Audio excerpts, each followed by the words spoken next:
Hari ini saya akan diskusikan sedikit isu soal selectivism. Selamat datang di kelas pakar. Nama saya Yosi. Saya peneliti dari Universitas Monash di Malaysia.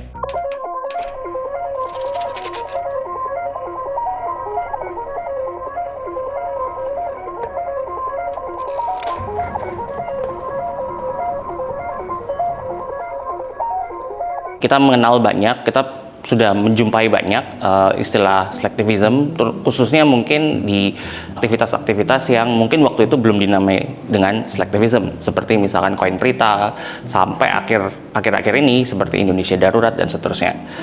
Nah, yang menarik adalah perdebatan di seputar apa yang disebut selectivism ini, atau aktivisme melalui kegiatan-kegiatan yang slacking bermalas-malasan, rebahan, dan seterusnya. Satu kubu bicara seolah-olah aktivitas ini cukup efektif. Contohnya adalah koin Prita. Dia bisa berhasil menggiring opini massa dan bahkan menggolkan tujuan-tujuan pergerakan dari koin Prita. Dan bahkan yang terakhir pun banyak juga memberi atribusi atau menyoraki selectivism ini sebagai efektif dalam memobilisasi massa untuk menekan pemerintah melalui isu-isu seperti Indonesia Darurat dan seterusnya, seperti itu. Tapi di sisi lain banyak yang juga mengkritik, bahkan mencibir bahwa selectivism ini adalah aktivitas yang sebenarnya counterproductive dan bahkan lebih cenderung kepada ilusi akan kontribusi pada social causes atau isu-isu sosial. Kenapa disebut ilusi? Karena kita tidak pernah bisa mengukur bahwa 1.000 orang mengklik lantas itu bisa terkonversi pada perubahan rezim atau kebaruan gerakan atau perubahan kebijakan dan seterusnya. Nah, yang mau saya diskusikan kira-kira bagaimana kita melihat atau mencermati gerakan selectivism ini dengan menavigasi di antara dua perdebatan ini. Apakah kita harus memilih yang pertama, tetap percaya bahwa selectivism tanpa harus turun ke jalan itu adalah jalannya, atau kita mengkritisi selectivism dan mencoba mencari alternatif yang lain. Untuk supaya kita bisa memiliki posisi yang tegas dalam kita mencermati atau menyikapi selectivism ini, kita mesti lagi-lagi mendudukkan peristiwa selectivism ini ke dalam sejarah. Sejarah yang saya maksud bukan sekedar peristiwa-peristiwa belaka, tapi kira-kira struktur atau sistem atau kondisi sosial apa yang memungkinkan selectivism ini muncul. Dan bahkan lebih spesifiknya, kalau kita mau mencoba menggunakan perspektif yang berporoskan pada kelas pekerja, yaitu kontribusi bahwa sistem kehidupan ini adalah konflik di antara klaim para pekerja terhadap nilai-nilai kerjanya dengan klaim kerja oleh pebisnis. Jadi kita melihat sejarah dari konflik dua kepentingan ini. Nah, kalau kita melihat dari dua konflik kepentingan ini, sejarah sosial dalam sebagai benturan dari dua konflik kepentingan ini, kita akan bisa melihat kira-kira pertanyaannya adalah konflik sosial seperti apa yang membuat pekerja ini menjadi tidak punya saluran lain sehingga dia memilih melihat selectivism sebagai cara yang paling efisien mungkin dari situasi mereka untuk menyampaikan aspirasi-aspirasi sosial mereka, bahkan aspirasi-aspirasi yang menuju kepada perubahan sosial di situ. Nah, untuk melihat ini banyak pendekatan-pendekatan secara teoretik, baik dari ilmu sosial, ilmu ekonomi, ilmu antropologi dan seterusnya, yang mencoba menempatkan selectivism sebagai amarah yang mana amarah publik kelas pekerja yang mana dia mengalami ketidakmampuan, hopelessness dan helplessness di satu sisi, tapi di sisi lain pada saat dia harus bergerak dia lelah, dia capek, dia nggak punya uang, dia depresi titik tertentu, tapi dia punya kemarahan yang tinggi di situ.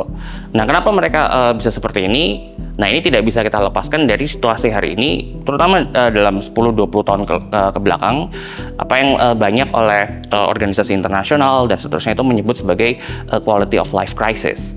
krisis kualitas kehidupan, yang mana harga-harga melambung tinggi, kebijakan-kebijakan sosial ekonomi tidak tepat sasaran, lalu krisis ekonomi membuat kehidupan menjadi semakin sulit, pekerjaan menjadi susah, dan seterusnya, sehingga mau tidak mau orang kebanyakan harus juggling, harus kerja sana-sini, harus sibuk sana-sini, sehingga waktu mereka yang tadinya misalkan sebelum tahun 70-an yang disebut-sebut sebagai the heyday of workers movement, yang mana waktu kita banyak untuk bersosialisasi, berorganisasi, ini semuanya habis terserap.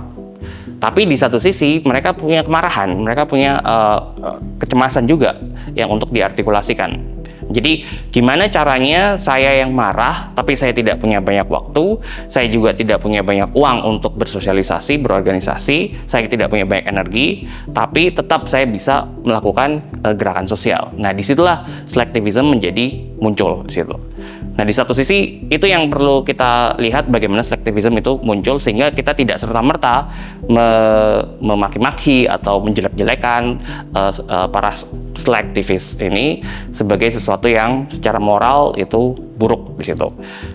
Tapi di satu sisi kita juga perlu kritis terhadap selektivisme ini, sehingga kita tidak terlalu complacent atau tidak terlalu berpuas diri seolah-olah bahwa gerakan selektivisme kita itu berhasil.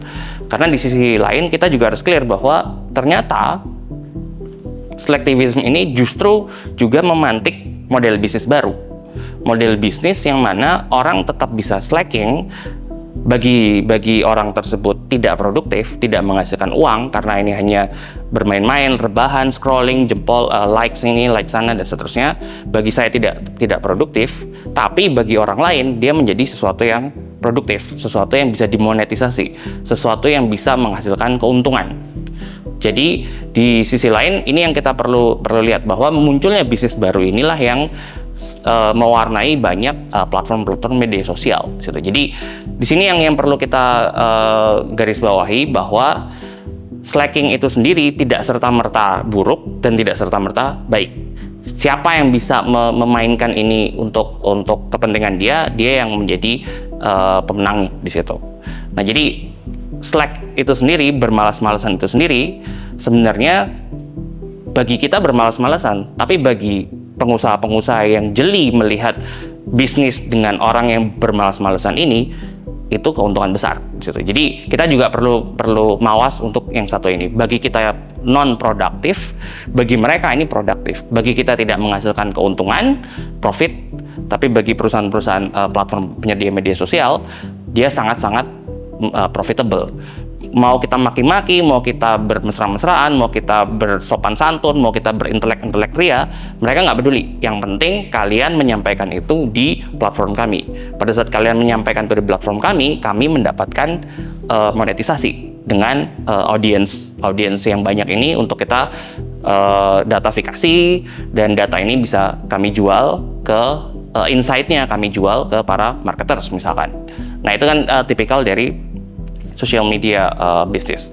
Tapi poin saya di sini kembali ke persoalan selektivisme. Kita harus clear bahwa dengan koridor ini, satu sisi dia punya potensi, tapi di sisi lain potensi ini juga terserap oleh pebisnis platform yang mendapatkan profit dari kerja-kerja kita yang bermalas-malasan, aktivisme bermalasan-malasan kita.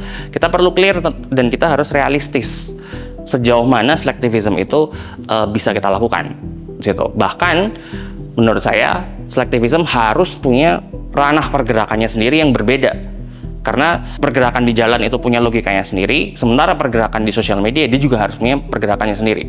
Bahkan di model bisnis yang mana pekerja itu justru dieksploitasi bukan dari kerjanya tapi dari bermalas-malasannya, di ranah produksi ini perlu juga terjadi perlawanan. Terlalu juga terjadi gerakan sosial di situ.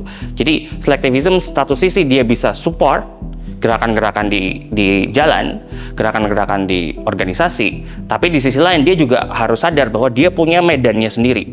Medan yang mana bisnis terjadi dengan memprofitisasi dari kemalasan-kemalasan kita semua di situ. Nah, itu marka yang saya usulkan di sini. Yang pertama adalah kita harus clear Jangan pernah bermimpi bahwa hanya dengan selectivism perubahan di lapangan itu akan terjadi. Jadi kita harus tahu bahwa yang bisa kita lakukan hanyalah apa yang disebut beberapa ilmuwan signal boosting misalkan, supporting seperti itu. Nah itu kita harus clear di situ. Sehingga tidak akan pernah cukup untuk melakukan perubahan di lapangan dengan selectivism itu sendiri. Yang kedua adalah sembari kita mensupport, kita perlu mulai mengkonsolidasikan. Bisa nggak sih?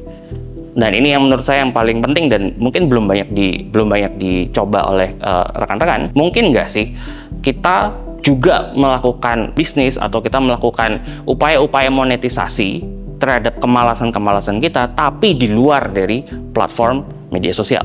Bagaimana selectivism, bagaimana slacking itu sendiri, rebahan dan seterusnya, kerjaan-kerjaan yang sebenarnya non-produktif ini, itu pilihannya cuma dua, tetap tidak produktif bagi siapapun, tidak bahkan bagi pebisnis media sosial, atau dia produktif untuk kita, untuk kawan-kawan kita, untuk memperbesar logistik gerakan-gerakan di jalan misalnya. Jadi dua ini yang menurut saya perlu mulai kita pertimbangkan secara teknis, konkret dan strategisnya bagaimana kita bisa mengkonsolidasikan. Jadi titik tertentu kita tidak selalu mengglorifikasi organisasi terstruktur, terpimpin dan seterusnya yang sebagaimana yang di jalan, tapi pengorganisasian yang serupa mungkin akan mengambil bentuknya yang lain di dalam selectivism itu sendiri yang juga mengambil ranah perjuangan di bisnis yang berbasiskan monetisasi dari aktivitas-aktivitas slacking itu sendiri. Jadi yang bisa kita simpulkan di sini adalah bahwa tidak selamanya gerakan-gerakan berbasiskan selectivism atau dengan jempol dan scrolling dan komen dan seterusnya itu selalu buruk di satu sisi. Tapi di sisi lain kita juga tidak bisa terlalu optimis bahwa gerakan-gerakan ini akan bisa membuat perubahan yang benar-benar total kalau dia hanya dilakukan terisolasi dan sendiri. Yang perlu kita mulai pikirkan sekarang adalah yang pertama adalah mulai bagaimana membangun secara sistematis saluran-saluran pendukung melalui selectivism itu sendiri. Dan yang kedua, yang ini mungkin sangat-sangat belum banyak dilakukan adalah mungkin nggak para selektivis ini juga berorganisasi dalam artian berkoordinasi bagaimana selectivism ini justru melakukan perlawanan terhadap perusahaan-perusahaan atau bisnis-bisnis yang melakukan monetisasi dari upaya-upaya slacking mereka itu sendiri.